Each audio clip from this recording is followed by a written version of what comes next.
et ma siis räägin sellest, et kuna mina olen Tartu Ülikooli psühholoogia magistrant ja vaikselt süstin sinna ülikooli sisse seda virtuaalreaalsusteemat, ütlen, et see on väga oluline praegu, et kohe hakkame tegelema sellega, siis ma räägin, kaugele ma olen selle, kui edukalt ma olen sinna sisse ennast häkkinud siis.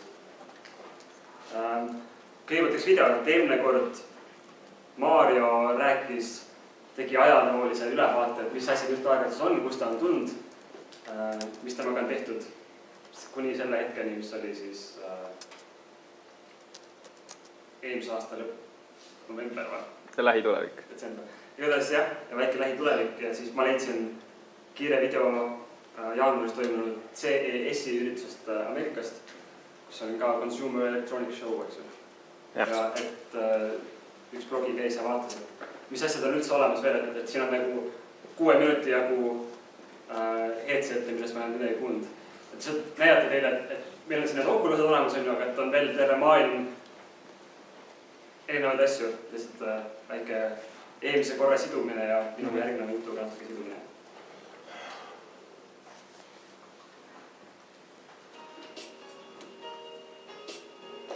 Võin siis kommenteerida juurde ka, mis see oli kauss, kus sa kõndida.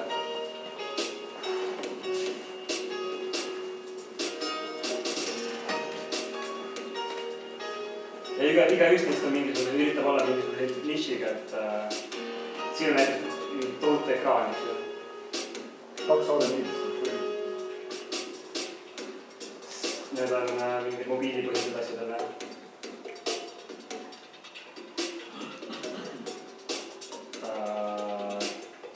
Need võtavad telefoni.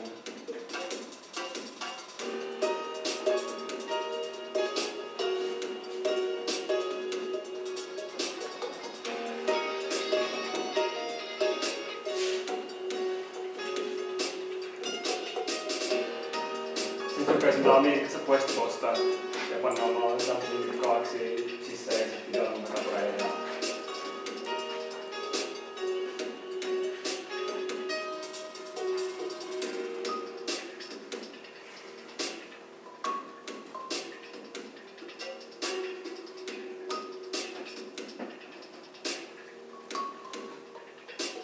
minu jaoks täitsa minut asi. See näeb huvitav välja, mis peab olema väga halb. Kas Oculus küllalt? No jah, ei. Kas on kerge telekas sees? IMAX.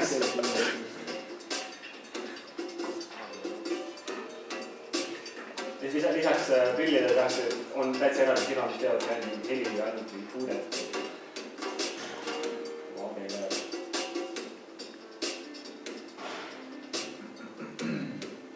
Liitreaalsus või segareaalsuse räägid.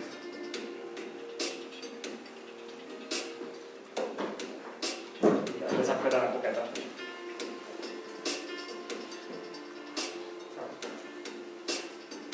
Sellest oli jälle midagi.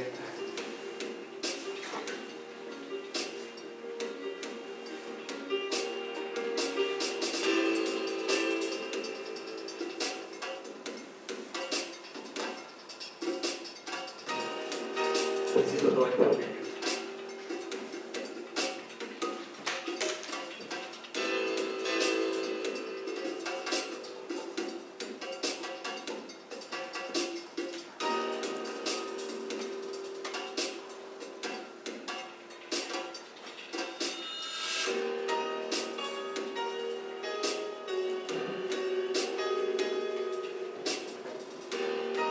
Kõrvaga kõik kalkriips ekraan.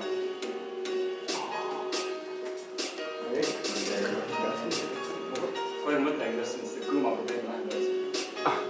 Tõmma ette ja siis.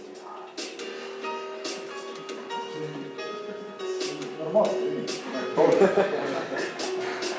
Ikkagi mõtleme klassikalist ja hästi mõtleme. Jälle on mingi täiesti kuulmata mingil jaoks. Sul kõik on kuulda näit.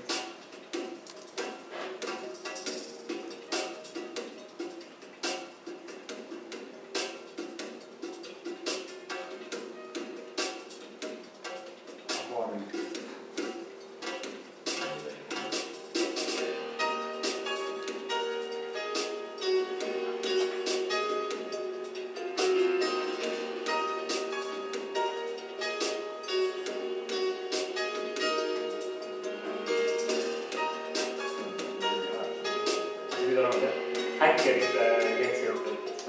Väga lihtsalt lahti lammutada.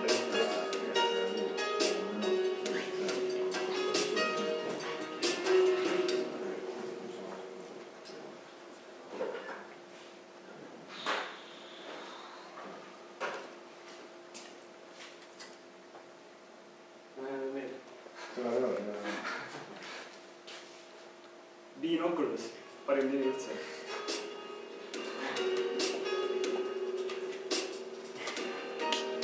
See on kork, mis öeldud siis silma tilku, kuhu sa täpselt sees vaatad. Vastavalt sellele... Jah, täpselt see, kus su koovea on. Et näiteks mingi teravust, fookusteravust selle panna. See on see 10-15 miiline ka närvikeskusega.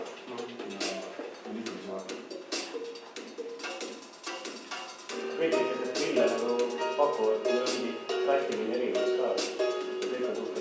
Põhiline alusmehhanism kõige sama, ekraan ja 2 luupi on siis. Igaüks üritab kuskilt mingi nurga alt seda. Aga meil on mingid prillid, mis voldivad sinu mobiili korpuseks ennast kokku või meil on veel suurem vaatelegi kui teiste või meil on see 4K resolutsioon.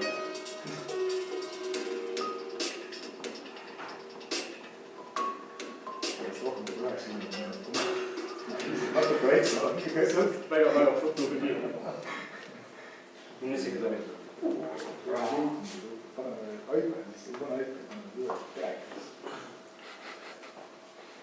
Ehk siis nagu näha hästi palju erinevaid valikuid on, et saada need, keegi tõsi vaadata. Et saada need headsetid kätte või esitada ise enam-vähem Oculus ja see esimene TK1 on põhimõtteliselt kõik skeemid on juba nende enda poolt välja antud, et näed, palun tilguta kokku. Ja siis, kuna see läheb aina odavamaks ja kättesaadavamaks, siis meie mõte oli, et väga tore, aga kui sa suvalisele psühholoogiateadlasele või vähemalt selle prilli kätte annad, siis ta ei oska suht midagi seal teha. Aga oleks tore, kui oskaks. Midagi tehakse, aga siis probleem on see, et siin on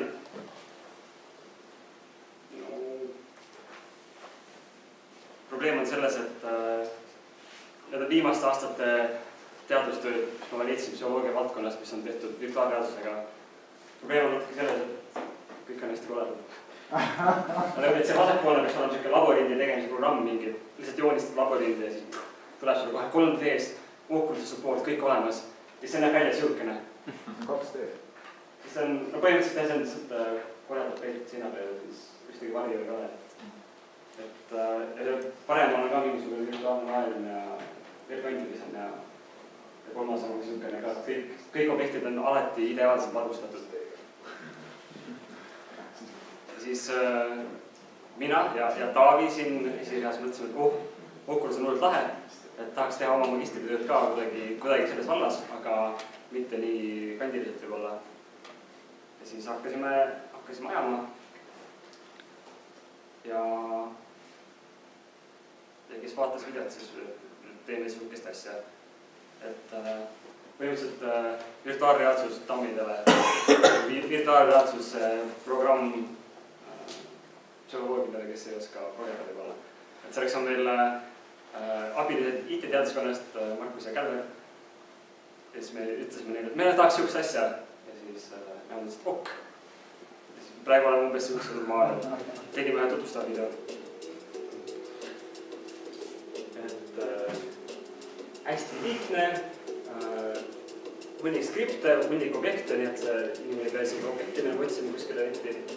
Ja väga mugav niimoodi kliki ja muuda asju, et sa tahaksid mingi objekt, sa tahaksid temaga midagi muutuks, näiteks, et kui inimene vaatab, et see objekt kaob ära näiteks või tuleb tagasi, et praegu niimoodi mugavalt seda teha ei saa, aga hullult koodima, et tahaksid suht mugavam. Ja kas nad skriptid oskavad muuta maailma ainult siis, kui inimene ei vaata neid objekte? See on üks funktsioonidest. Seal võib öelda, et muudab värvi või siis muudab asukohta või lihtsalt on mingi objektide panemine kuhugi või äravõtmine või mingi data kogumine. Siin on kiire näide sellest, siis mida ma pärast lasen teil proovida, et mul on vaja ka pilootkatset teha ja saada andmed, et kas see programm on üldse inimlik. Et siis ma lasen pärast neid jutuvestlusi siin nurgas kuskil inimestel demod ja kogu tagasisidet. Aga kas see asi oskab triggerada nagu muul hetkel objektis ära võtta või tagasi panna?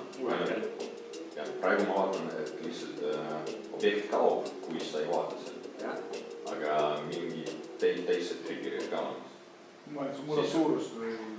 Ei, mitte see, mitte mis muutub, aga mille peale, mis hetkel? Hetkel on ainult vaatamisega. Hetkel ma olen küsinud ainult seda ühte juppi, et... Ma küsin, kas te olete huvitatud sellele inimesele, kes seal Unitis ringi vaatab keha ja kätte ja jalga tõmbamist?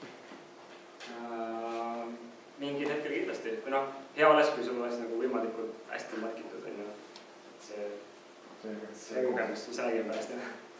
Et meie eesmärgid ongi, et oleks lihtne seadistada, et inimene, kes isegi ütleb, et ta midagi võib-olla progenud, võib-olla mingid klassikalist bioloogilist katset kuskil Pythonis või niisugust asjad ilguvad ekraanides, kui ta läheb 3D-sse ja läheb kohe ei satu paanikasse.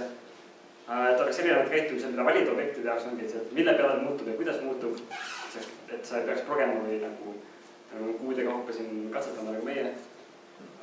Andmete salvestamine, et sul oleks pärast mängu oleks hea kohe võtta see, näiteks kus inimene vaatab, võtab Oculus'e sensorite datat saab salvestada ja pärast tagasi mängida.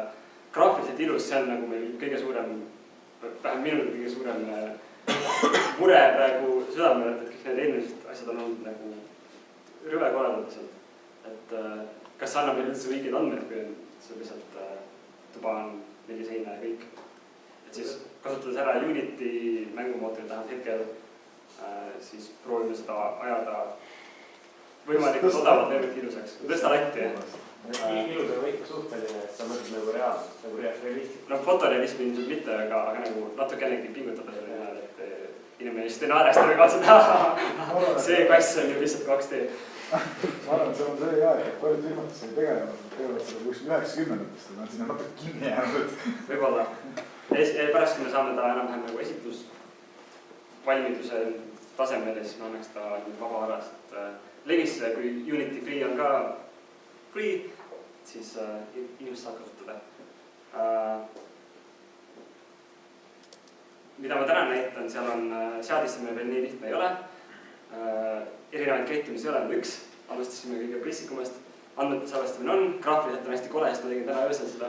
Sain nagu skripti tööle, vaatasin nagu kell oli 2 mõtlesin nagu kurat. Täna veel ei hakka seda valguspeikeni sisse.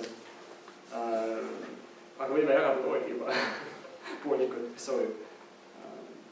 Kes soovib läbi näida ennast. Jah.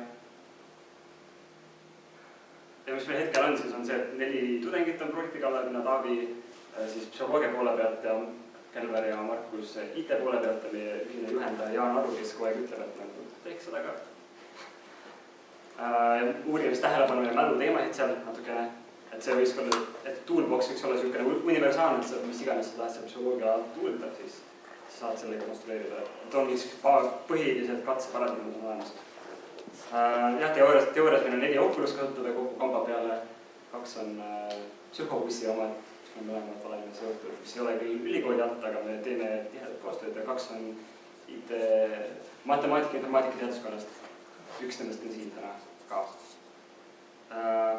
Ja väga põnev on see erialade vaheline koostöö, et meie psühholoogiga üritame edasi anda, mida me tahaks sellest programmist ja siis IT-põhid üritavad nagu öelda, mida saame, mida ei saa ja siis õpime üksteise keelt ja leiame müstilisi vigu mitte iseendas, vaid selles koodis või selles programmis, et minu hea märkus võib olla kellelegi, kes veel Unity'ga mässab, et osad koodid ei tööta, kui sa ei pane Unity's maximize to full window, kui sa katsetad koodi.